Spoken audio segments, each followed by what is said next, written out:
Okay, this is lesson 6, finite and infinite decimals. I think this is something that many of you had in last year's course. So we're going to go into it just in a little bit more depth, and I think it's kind of interesting, and it will strengthen your flexibility with numbers and your understanding. So, but it shouldn't be like super new. All right, so let's go. So, I'd like you to pause the video and work on A, B, C, D, and then also answer questions E about what you noticed in those exercises. So what you're doing is just writing these fractions as decimals. And so we know how to use long division to do that, because we're going to take 54 divided by 20 and use what you know about long division to write that number as a decimal, and do that for all 4 of them.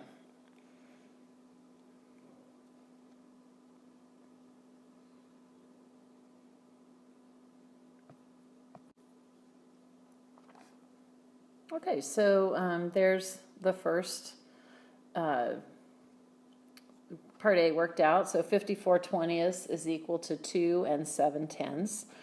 And now 7/8. So I'm going to take 7 divided by 8 and give myself some zeros there to work with.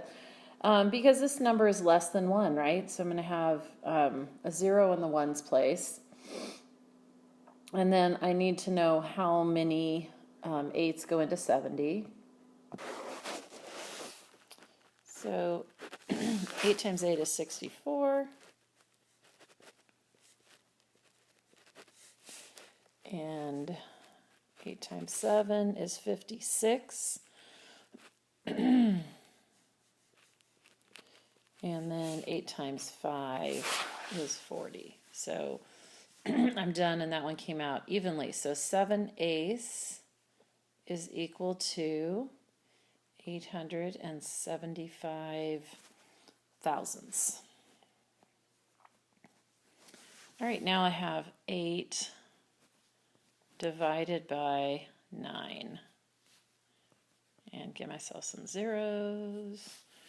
Okay, let's see. 8 times 9 is 72.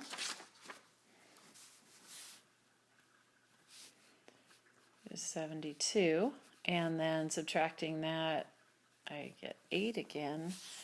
It's going to give me 8, 72, and we begin to see that this pattern is going to repeat. So 8 ninths is equal to 0.888 repeating. All right, one more. 22 sevenths. 22 divided by 7. And some of you may know that this is a fraction that is often used as an approximation for pi. So we know, let's give ourselves some zeros here as well. We know that 3 times 7 is 21. I get 10. Gives me 1, 7, 3.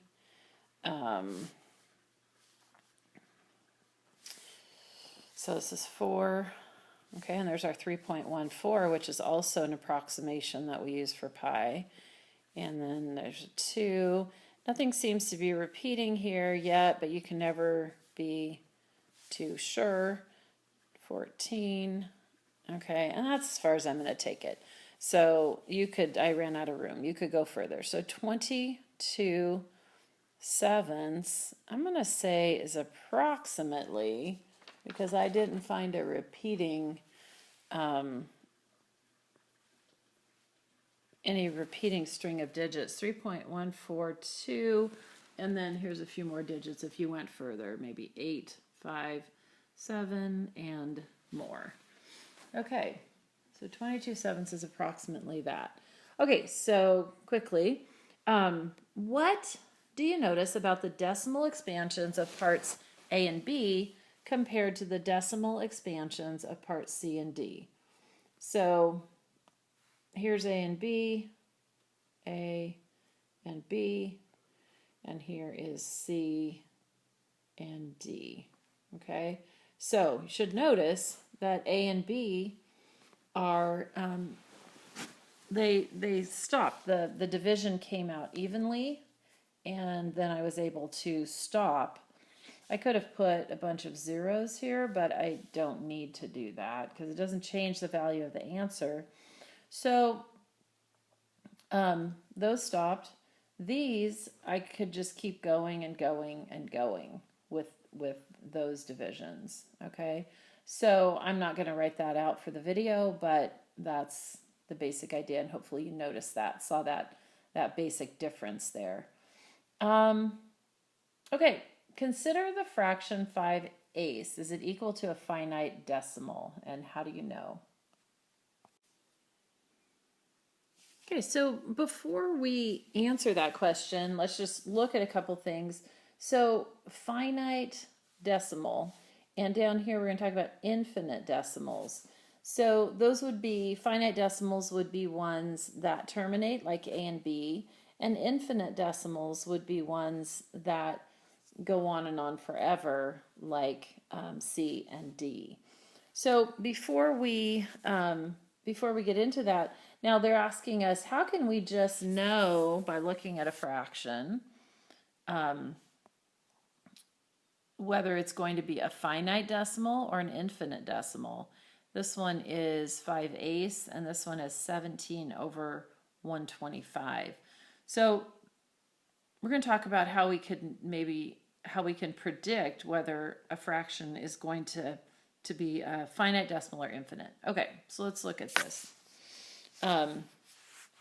So every number, you know, even like the square root of 5 or some fraction over 371 even, all of those have decimal expansions. We can express any number, any real number as a decimal number.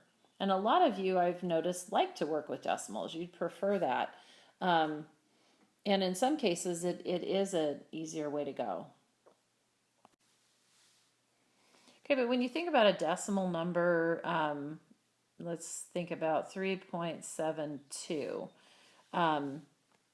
This is, 3 plus, this 7 stands for 7/10, and that 2 stands for 2/100, right? So a decimal expansion is really a fraction with a power of 10 for a denominator. Power of 10 for a denominator. Okay, so every place in that decimal number is some power of 10. The 3 is actually 10 to the 0, right? Because 10 to the 0 is 1. If I had another number up here, this would be 2 times 10, or 2 or 20. So, so these decimal numbers can be thought of as fractions with a power of 10 for the denominator. And so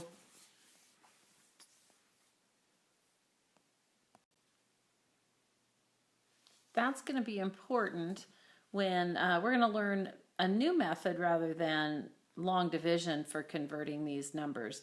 And really the point of this lesson is just for you to get more familiarity with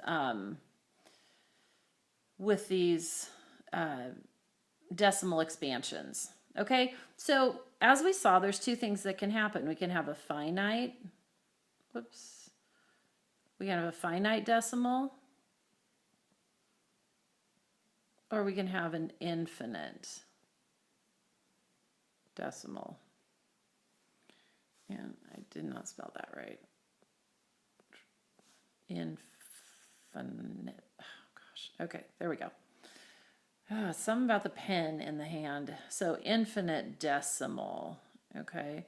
So these are, the infinite decimals are those ones that repeat. We saw an example of that. repeating. Finite decimals come out even, and another way to say that is used a lot is they terminate. Terminate means to stop, so they stop at some point. The division can stop at some point. But infinite decimals repeat. But they also do, for a decimal like pi, that's an infinite decimal. It can also be, but it doesn't repeat. Not repeating, but not repeating, but goes on. It's infinite. Okay. Another infinite decimal would be a square root of a number that doesn't have a perfect square. Okay, so we can have finite decimals and infinite decimals.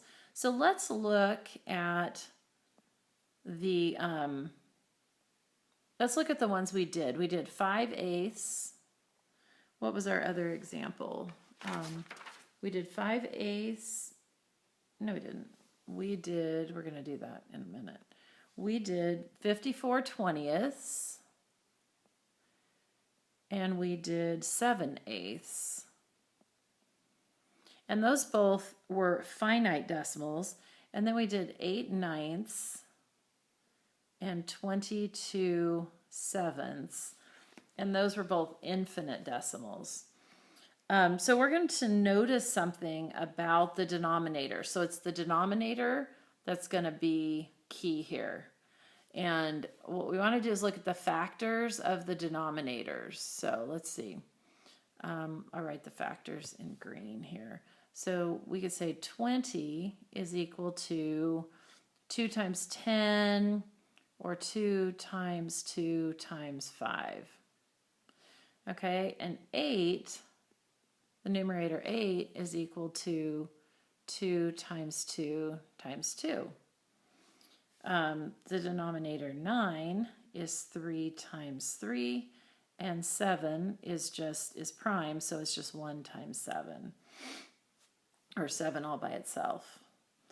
Okay, so we're going to notice something here, and you've not done this before, although we did have, those of you who are in Math Olympiad, we did have a Math Olympiad problem about this.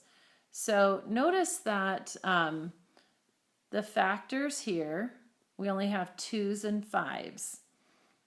This has all 2s. The other one has 2 2s and a 5. Whereas down here, we've got 3 and 7. Okay, that's going to be important. We're thinking about the fact that we are taking these fractions with different denominators, and we're trying to write them with a denominator of some power of 10. So really tens is what we're looking for. So evidently ninths and sevenths cannot be rewritten as tenths or hundredths or thousands.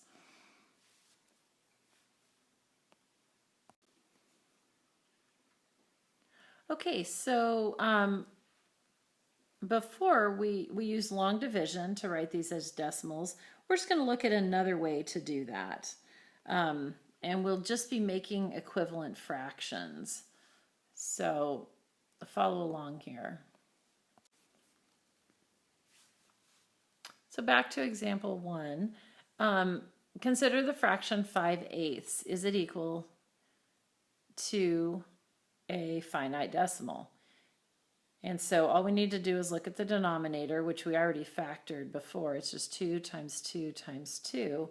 So this should be equal to a finite decimal because all we have is factors of 2 in the denominator. All right, so what we'd like to do, I said we'd be using equivalent fractions. So we really want to write this as some fraction, so it'll have some power of 10 here, and there'll be some number in the numerator. So what I'm saying is I can rewrite 5/8 as an equivalent fraction with 10, either 10 to the first, 10 to the second, some power of 10 in the denominator. So we just have to figure out what n and k are, and then we know what 5/8 is. Okay, so we're going to review some of our rules of exponents. So if I have two numbers, say a times b, and I raise that to the nth power, then I'm going to have, I can do it separately. This is kind of like the square root thing we did in simplifying square roots, but only with exponents. A to the n, b to the n. Okay, so in other words, if I have, and I'm going to use 2 and 5, if I have 2 times 5 squared, that should be equal to 2 squared times 5 squared. Well, 2 times 5 squared, if I look at the left-hand side of that equation, 2 times 5 squared, I need to do what's in the parentheses first. So this is 10 squared, and so this is 100. And on the right side, I've got 2 squared, which is 4, times 5 squared, which is 25. And that is also equal to 100. Okay, so I could say that's equal all along the way. So this will work not just for n equal to 2, but for any number n, I can do this. I can break it apart. Pretty cool. Okay, so back to our problem. So our denominator is 10, which is, so, oops, get back my color here. Let's use a different one. We'll go with green. So we have 10 to the n, and 10 to the n is equal to 2 times 5 to the n. So anything that's 10 to the n, we can write as 2 to the n times 5 to the n. So here's where those 2's and 5's are coming in, right? 2 to the n times 5 to the n. So if we look at our first denominator right here, 8, it is, so 8 is equal to 2 to the third power. Okay, so if I want to write that as a power of 10, I'm going to have 8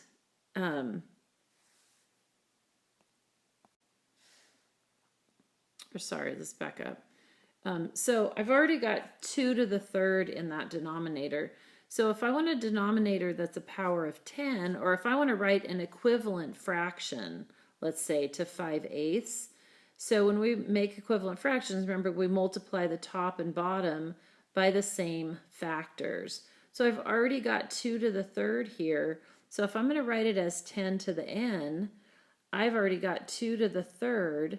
So I'm going to need a 5 to the third to go with it, because these exponents have to be the same. They're both the same number n, right? You don't get to change the number that you have. So my denominator is going to be my new denominator. I want it to be 2 to the third times 5 to the third, which is equal to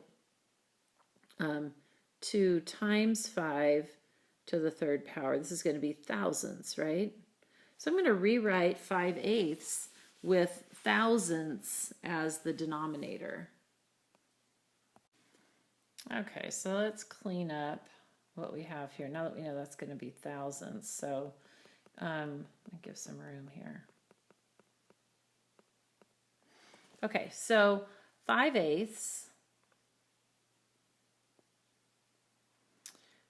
is equal to,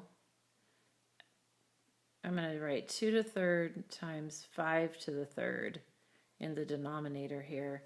So, the denominator. So so if you think about this, here's my 8, and I multiplied by 5 to the third, so I've got to do the same thing in the numerator. So I already had a 5. 5 times 5 to the third over 2/3 times 5 to the third. So look at that. So here's my original fraction, just with 8 written as 2 to the third. And then I'm multiplying by 1 in the form of 5/3 over 5 to the third over 5 to the third. Okay, so what is this? So I know in the denominator it's 1,000 because 2 to the third times 5 to the third is 2 times 5 to the third. In the denominator, it just so happens it's 5 to the fourth power, but if I multiply 5 times 5 to the third, I'm going to get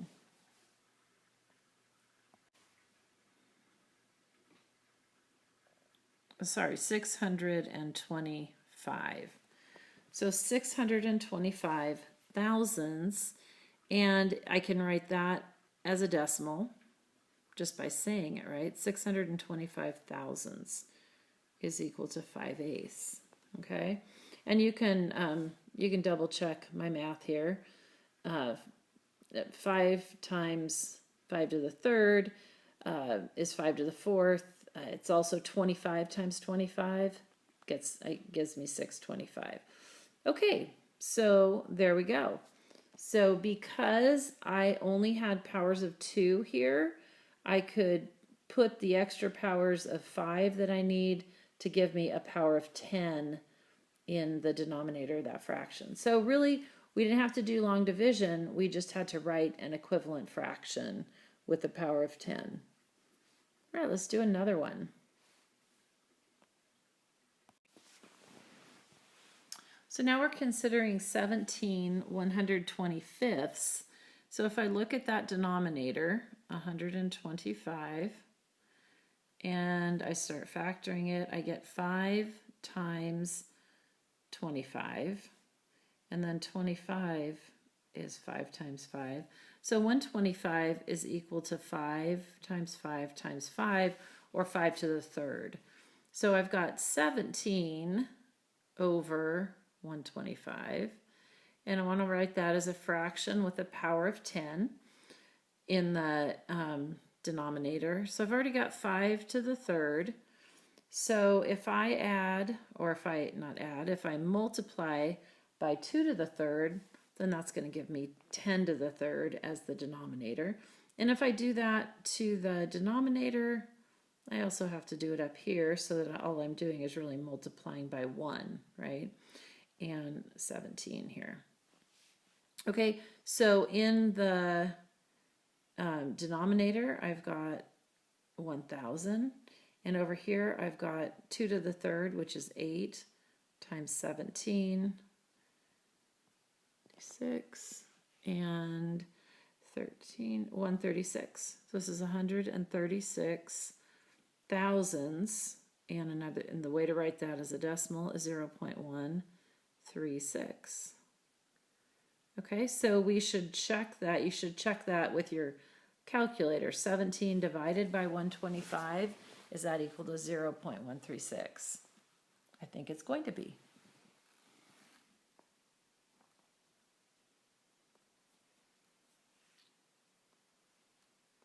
Wait a minute. Whoops. Sorry.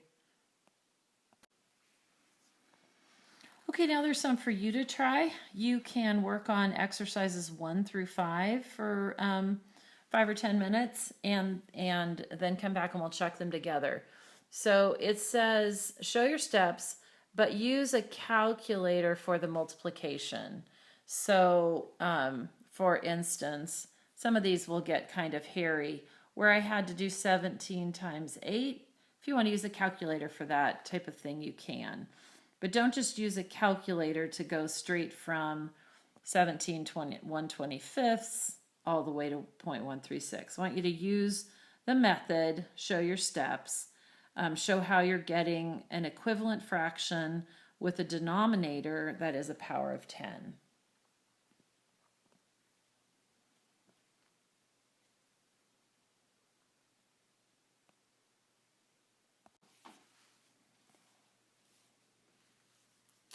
Okay, so let's look at number 1A. Write, you have the fraction 7/8 that we're going to write as a decimal. Write the denominator as a product of 2's or 5's. Okay, so 7/8 is equal to 2 to the third. in the denominator, because 8 is 2 to the third. Explain why this way of rewriting the denominator helps to find the decimal representation of 7/8. So this is equal to 7 over 2 to the third. And my explanation for that is that since decimal numbers are just fractions with denominators that are powers of 10, I need to know how many factors of 5 I need to add to this to make the denominator what I want it to be. What I want it to be a power of 10. Okay, and so yeah, that's what I want to do. So I want 2's and 5's so that I can have a power of 10 in the denominator. So now in part B asks me to actually do it. So 7/8 is equal to 7 over 2 to the third times, and now I know I need 3 5's to go with those 3 2's, because then it will be 10 times 10 times 10. And if I do that, I need to, because really, remember, we're multiplying by 1. So we're getting equivalent fractions here. Okay, so my denominator is 1,000 because I have 2 times 5, which is 10, and I have that 3 times. So I have 10 times 10 times 10, which is 1,000. So now I want 7 times 5 to the third. And here's the part where you can use the calculator, right?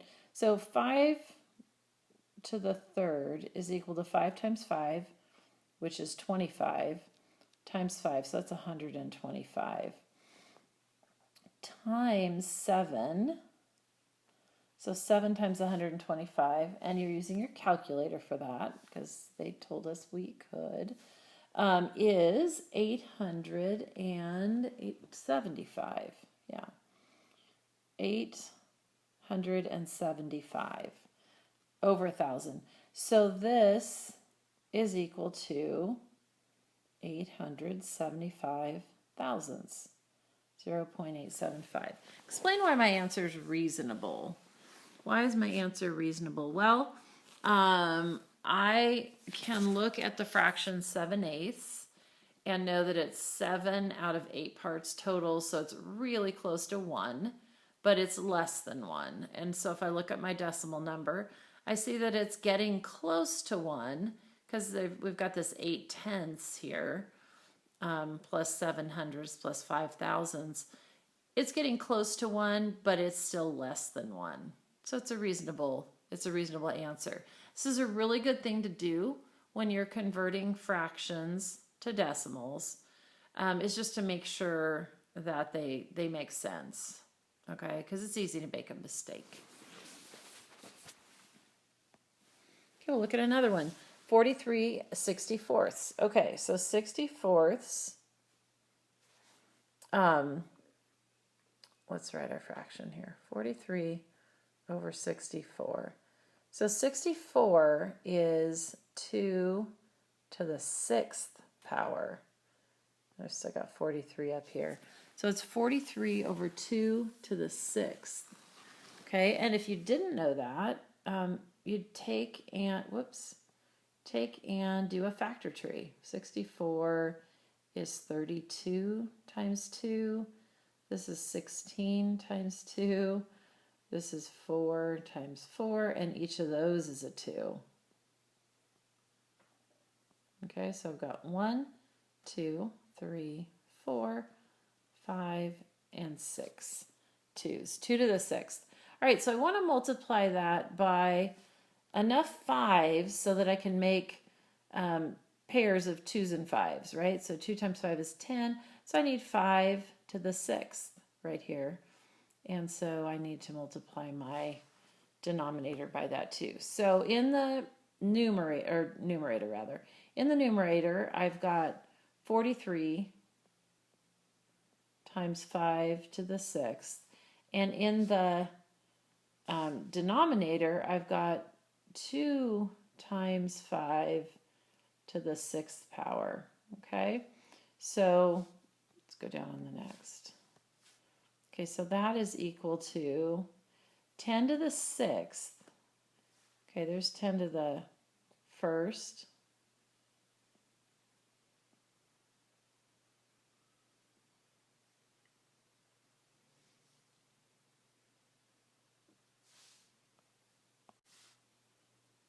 And using your calculator, you'll see that the numerator multiplies out to 671,875.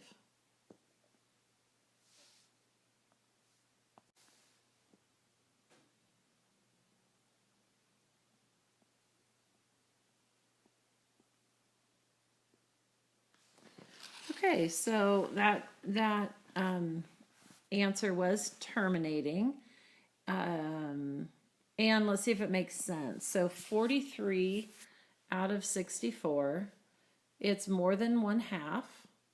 It does look like about 2/3. 40 out of 60 would be 2/3.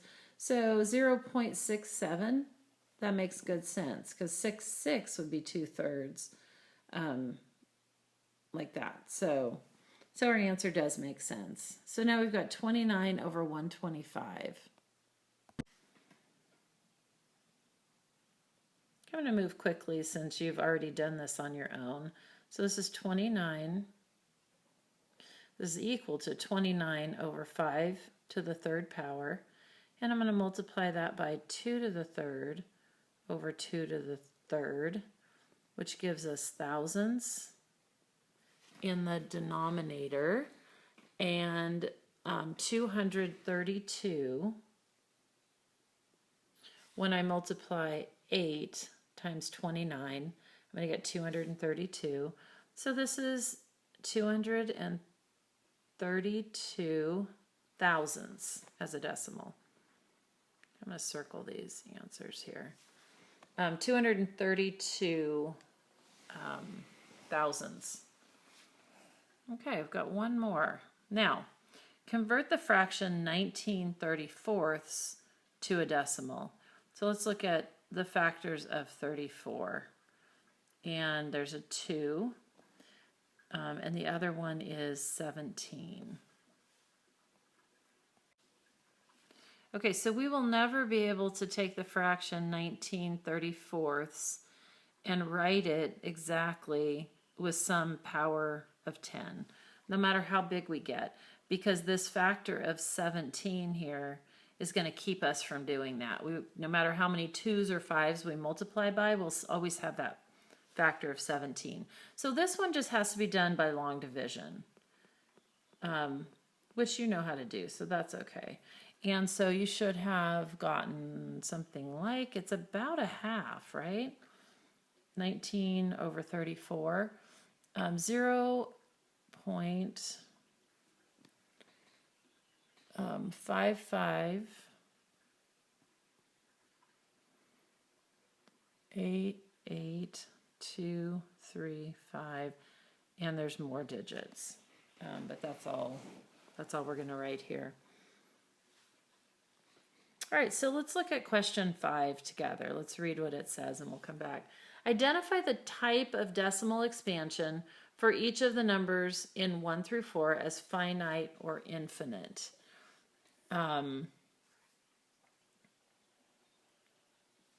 Okay, so they exercises 1 through 3 had a, is it 1 through 3? Yeah, 1, 2, and 3 had finite decimal expansions. And 4 did not.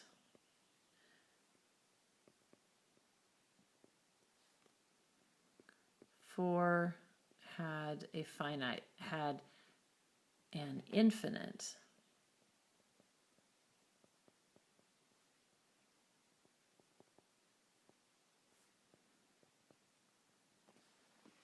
Okay, so, and we found that when we had products of only twos or fives or combination of twos and fives, that would we have a finite decimal.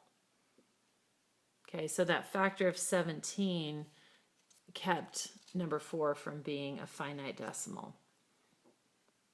Okay, looking at 7/80ths as a decimal, will it be finite or infinite?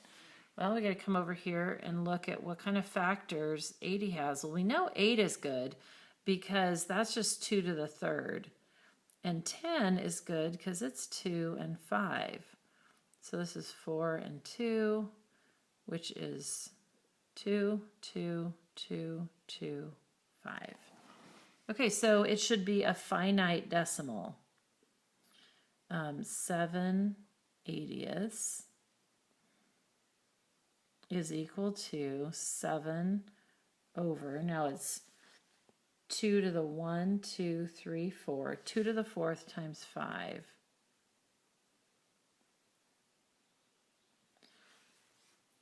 Okay, and I want this 2 to the n times 5 to the n. So how can I make that happen? Okay, so since I've already got 2 to the 4th here, my denominator is going to be 10 to the 4th, which is equal to 2 to the 4th times 5 to the 4th. Whoops, not third. 5 to the 4th.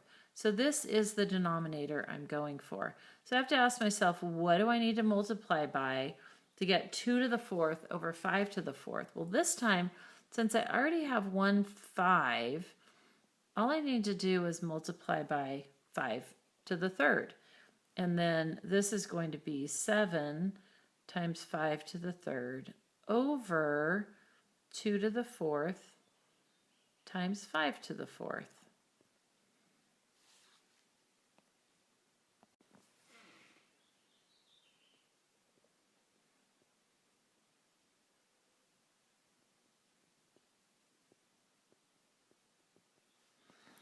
Okay, so we've got 2 times 5 to the 4th in the denominator, and 7 times 5 to the 3rd, or 7 times 125. Okay, so this is 625. No, it isn't. It's 875. 875 over 2 times 5 to the 4th, so that's 10 thousandths. So this is equal to 874 over 10,000. So this is 0.8. That's not a 4. I'm so sorry. Hopefully you're screaming at me now. These are 5s. Okay, good. It's got to be a multiple of 5, right? Not there. It needs to go right here. 0.0875. So this is 10 thousandths right here. Thousandths, hundredths, and tenths. All right, so 0.0875.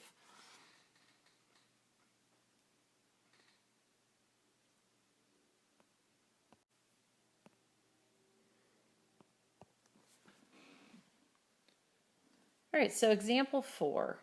Write 3 1/60ths as a decimal. Will it be finite or infinite? So if we look at 160, we're looking at the factors of 160. I can see that this is 16 times 10. So this is 2 to the 4th times 2 times 5. So this is 2 to the 5th times 5. 2 to the 5th times 5 is 160. So this will be able to be written as a finite decimal. Okay, so now I want to figure out what finite decimal that is. So let's back this up. And we're going to write the fraction 3 over 160. 3/160 is equal to 3 over 2 to the 5th times 5. Okay, so I want this to be able to be written as a fraction of some power of 10. So the one I'm going to have to use is 2 to the 5th times 5 to the 5th, because I already have 2 to the 5th. I have 2 as a factor 5 times in 16. So what do I need to multiply by to get from this denominator here to this denominator here? So I've got the 2 to the 5th, and I have 1 5, but I need 5 5s. So I'm going to have to multiply by 5 to the 4th power. Okay, so this numerator is 3 times 5 to the 4th. So this whole thing becomes the denominator, 2 to the 5th times 5 to the 5th, is 10 to the 5th, which we can write like this: 1, 2, 3, 4, 5. That would be 10 to the 5th.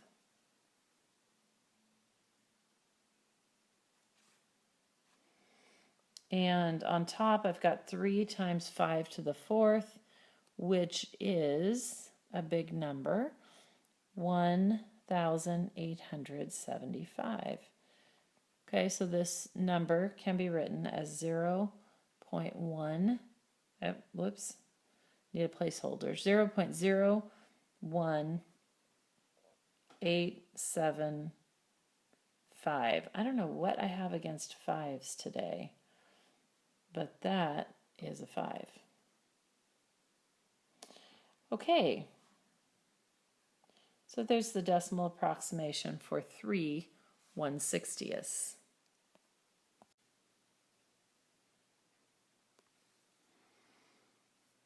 All right, in exercises 6 through 8, you can go ahead and convert those fractions to decimals.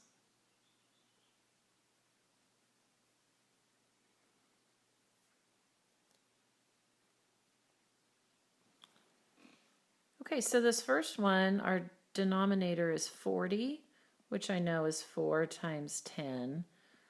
So this is 2 times 2 times 2 times 5, or 2 to the 3rd times 5.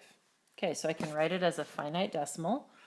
37/40 is equal to 37 over 2 to the 3rd times 5. Okay, now I'm going to multiply by something to get an equivalent fraction that has, now it's going to have 2 to the 3rd, and then it will have to have 5 to the 3rd in order to be a power of 10. All right, so I need 2 extra factors of 5, and I need to do that top and bottom of that fraction. Remember, I'm using a calculator for the multiplication. So 37 times 25 is equal to 925. And my denominator is 10 to the 3rd, which is 1,000. Okay, so this number is 925 thousandths, and that's how I'd write it as a decimal. Does this make sense? Let's look back at our original, I just realized I did it all in one thing. Our original fraction is 37/40, which would be really close to 1. I have almost all 40 of the 40 pieces. And over here I've got 925 thousandths, which is pretty close to 1. Okay, so this does both things. I wrote the denominator as a product of 2's and 5's. We talked about why that is helpful in finding the decimal representation, and we found it, blah, blah, blah. We did it all. A and B, we did it all in one slot. All right, 7. Pause if you haven't done it, but if you have, let's go ahead. Now, I've got 3 over 250. All right. I am going to just note that I know how I can get an equivalent fraction with 1,000 in the denominator, and that's to multiply by 4 over 4. Okay, so this would be 12 thousandths, which is 0.012. 12 thousandths. Okay, but doing it by the method that we just learned, I would write, I would notice that 250, I'll do it right over here, 250 is equal to 25 times 10, which is equal to 5 times 5 times 2 times 5. I'm too close to the top. It won't let me write it. Okay.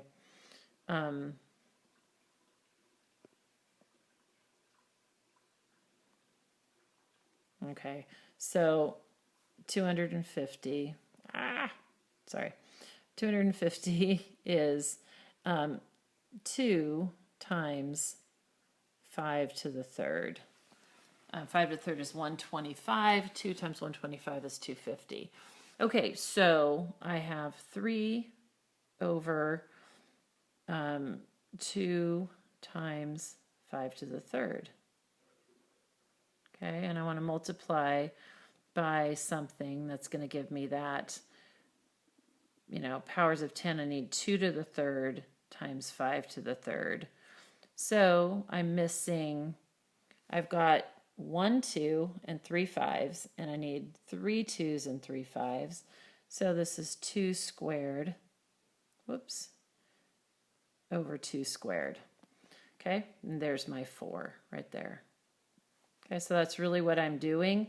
But in this fraction, I knew easily what multiple what I needed to multiply by to get 1,000. Okay. Last one, 7 over 1,250. So 1,250, I can notice that that's 125 times 10.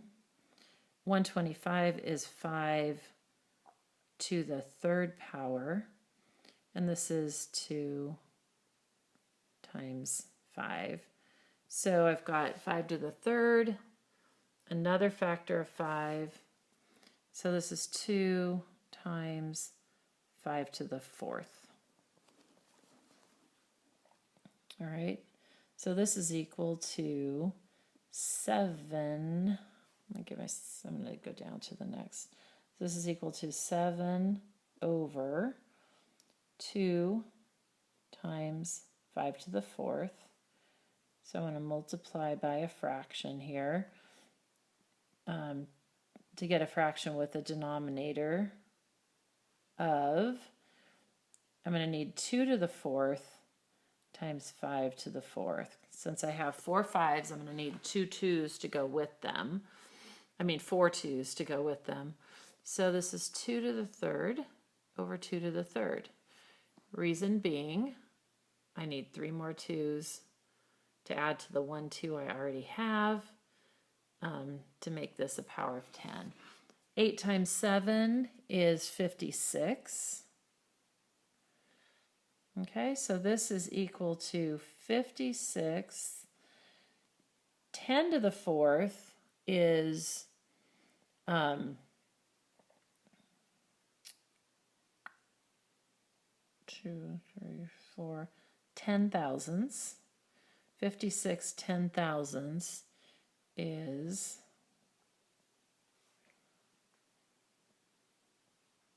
okay. There's my can really think of this. There's 1, 2, 3, 4 places. If I start where the 56 ends, count back 1, 2, 3, 4 to show that that's over 10 to the fourth. All right, so there we go. And did I ever finish? And then this one was up here.